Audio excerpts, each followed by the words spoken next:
I learned about preservation by writing about the stories of people fighting to save architectural treasures in their neighborhoods. I was a reporter for the Old New York Post, um, and I was following stories of neighborhood battles. But people were uh, the center of those battles, and they were fighting for something that was about to be lost. This was in the 1970s, late 60s, early 70s, and the city was still under siege in terms of urban renewal and demolition. The mentality of old is bad and new is good was very much with us. So there was a lot happening.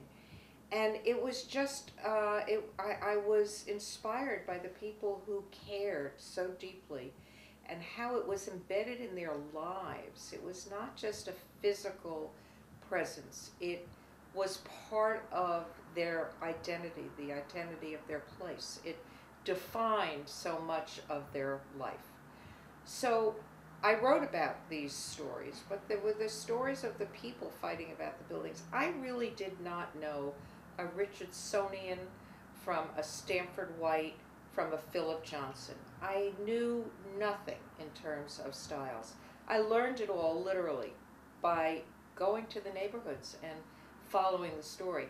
Over time, I got really interested in it, and actually in covering some of these stories, I was appalled to discover that the landmarks law that I thought, like many other New Yorkers thought, was so meaningful after it was passed in 1965, was protecting basically nothing, because it was in operation only 6 months every 3 years. So that prompted me to do a series of articles for the New York Post about the law and how the Landmarks Commission at that time was its own worst enemy. It was not even interested in seeing the law expanded. And there again, it was about people who cared about their city, cared about something. In those days, the preservationists were very focused on the particularly important buildings. It was early in terms of, preservation even nationwide. It was about almost the precious, the perfect, the federal, the Civil War. It was not yet into the commercial, not even the skyscrapers. I mean, people don't realize how late it was that things like the Empire State Building and Chrysler and all those buildings got designated. So it was particularly confined to people who knew about architecture and architectural history. But the people who were fighting for the buildings in their neighborhood were not interested in whether it was a Greek revival or a federal or a whatever. They just knew what it meant to them.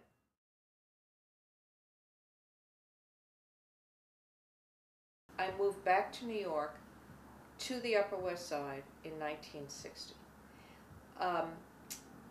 There was still, Lincoln Center was, not yet built. There was a lot going on. When we bought a brownstone on 87th between Columbus and Amsterdam, there was turmoil all over the community because of what was coming down in the Lincoln Center area.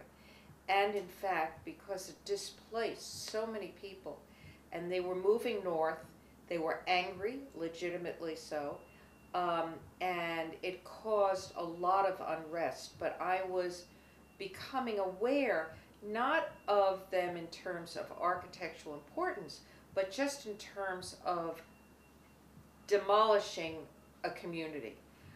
Ironically, we bought a brownstone in the Upper West Side urban renewal area, which appealed to us because it was a combination of preserving the brownstones on the side blocks and building new on the avenues. But there wasn't necessarily a preservation at least I wasn't aware of an architectural interest in preservation on the Upper West Side. The focus was on, we're losing our neighborhood. We're losing, just clearance was not something people appreciated. I don't know when it switched. Clearly, the early days of the brownstone movement on the Upper West Side in the 60s was because people were appreciating the value of the old brownstones. Did they know what period? They learned about the buildings they were interested in, but they weren't buying them because they were architectural treasures. They were buying them because they were solid, old, appealing buildings at the right price. And price meant everything. So over time, I think the preservation awareness evolved. I remember a story that I wrote about, there were pockets of people. I remember 105th Street had an organization. West 74th, 75th was an early district because of local people. And I remember writing a story about the West 74th Street effort. And they were particularly upset because one of the building owners, and this may still be existing, converted a ground floor into a garage. And everyone on the block was up in arms. I don't think there was a sophisticated understanding of why you don't convert ground floor spaces in a city to a curb cut and a garage. It's a suburban mentality. It is not an urban one. But they were outraged because it was one of those beautiful column front former nursing home buildings that was being destroyed. And I remember interviewing the guy and the owner, and he said, if I only knew, if I only knew. It just had never occurred to him that there was something here that he shouldn't do. And it was clear that people needed to be educated, to be made aware, that they cared if they understood what they were losing. And I think those were the early days of pockets around the West Side, where you had people who understood, but it grew over time.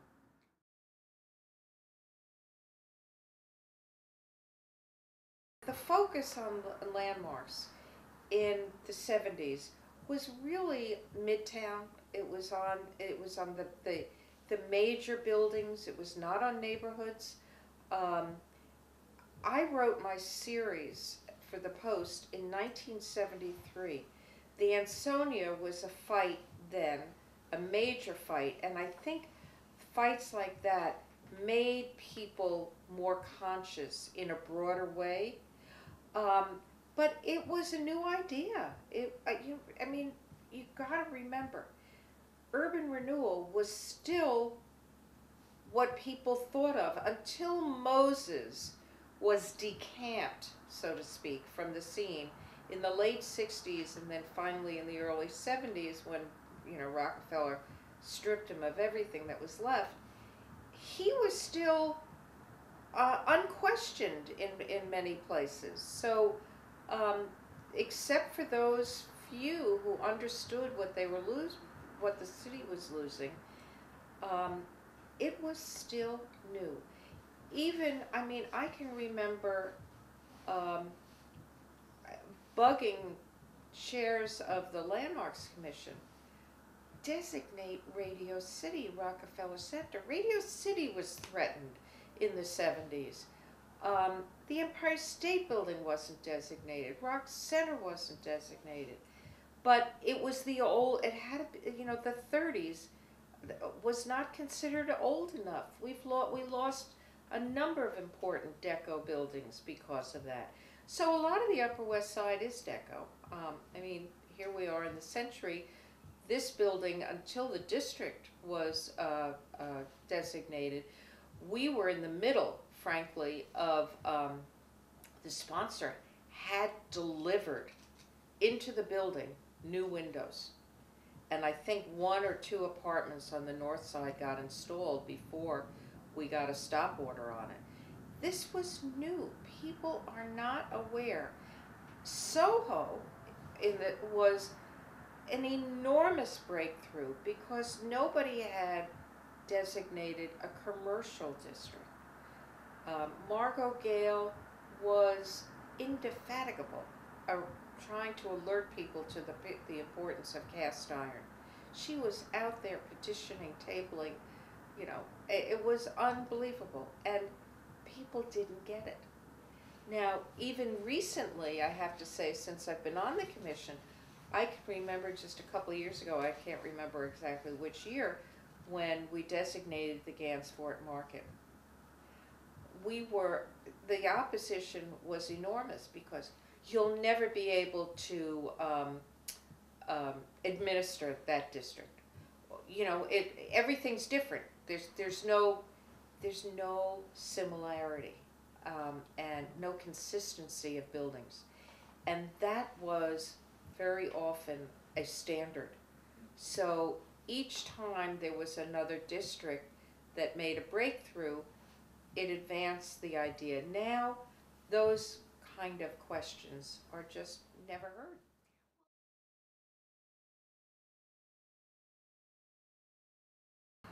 The designation of the Central Park West district was of enormous importance.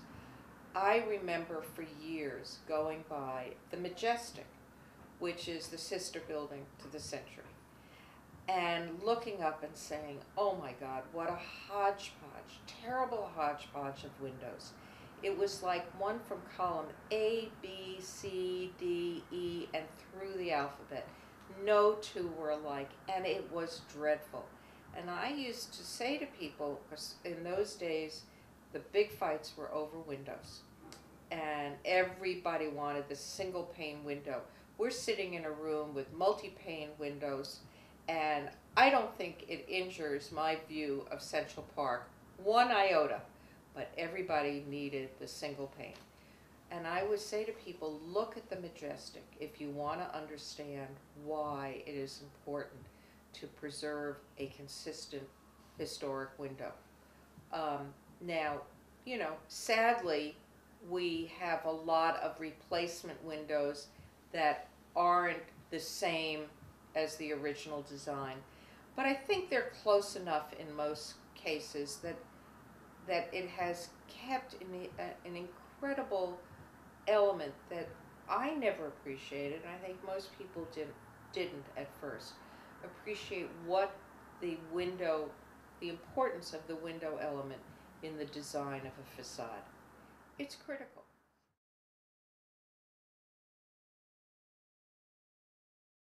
This is unprompted, but I have to say, without the Arlene Simons and the Kate Woods of the world, the West Side would not be what it is.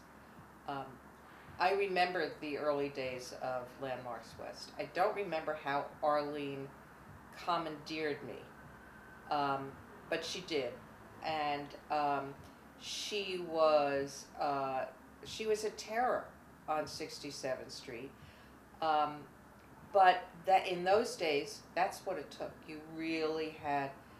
We were not talking about things that were well understood, so people really had to be almost hit on the head, and Arlene was very good at that. So, but the West Side attracted people not because of the landmarks that they as defined as landmarks, but as a classic, traditional, urban neighborhood that has the diversity of buildings, businesses, people, experiences, the wealth of amenities that now are commonly spoken of as necessary for successful urban neighborhoods. We have everything that every neighborhood around, and city around the country is trying to recreate, because most of our cities have been more demolished than preserved. And when they talk about walkability, and when they talk about diversity, and they talk about being able to walk to school, walk to work, walk to retail, have access to public transportation, and we have the best on the west side anywhere that I know of, access to parks, access to a waterfront. We have it all.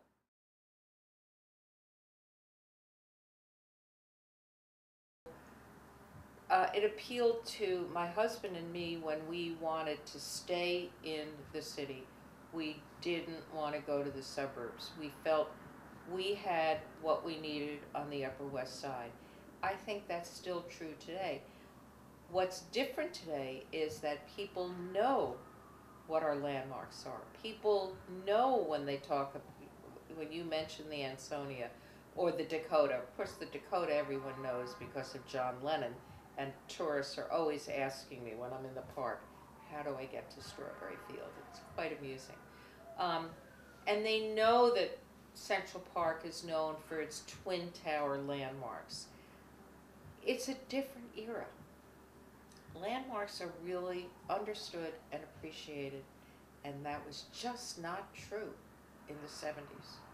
It was true on a very limited basis.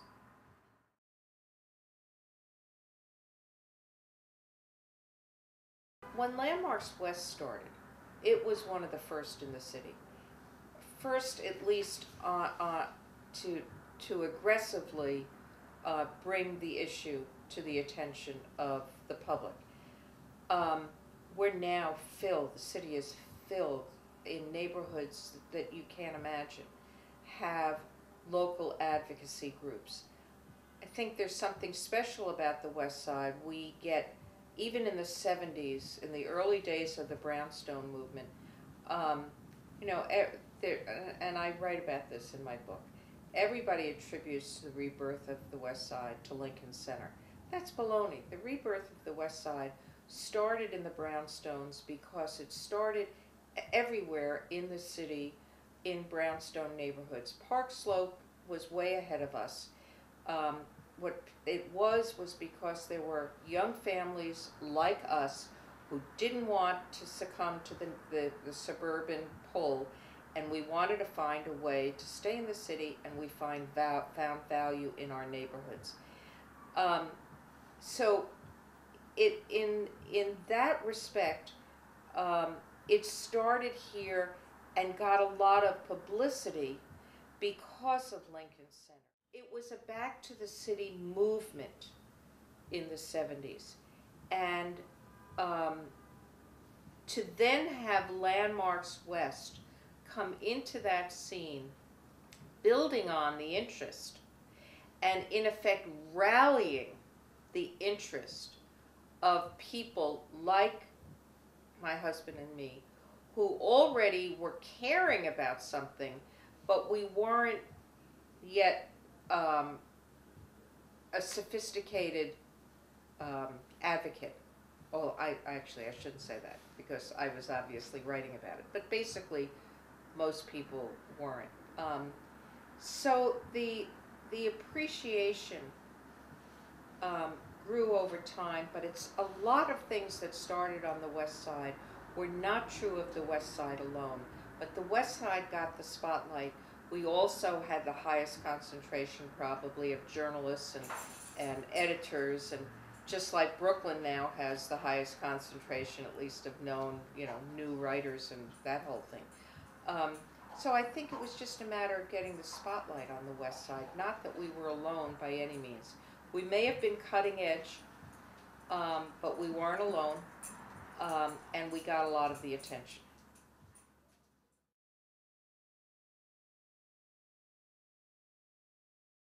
I think Landmarks West, like a lot of the other advocacy groups in the city, have to stop and reassess.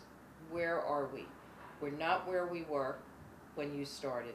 The city is really very conscious of landmark preservation. I think Landmarks West has to look at some of the deeper issues and should not necessarily be confined to the Upper West Side. because we're part of a larger city. What happens here affects the rest of the city. What happens in the rest of the city affects here.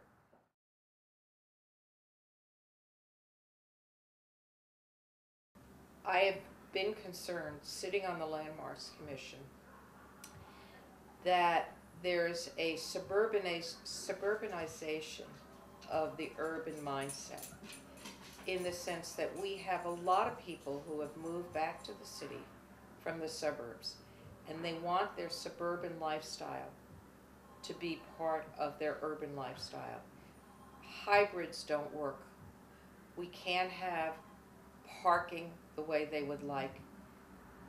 We can't have some of the mall type structures that they might find convenient. The taming of the car and the advancing of public transportation are critical.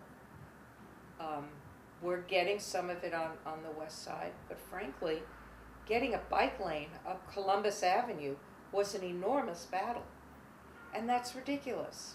This is the lifestyle today, the urban lifestyle that is, critical.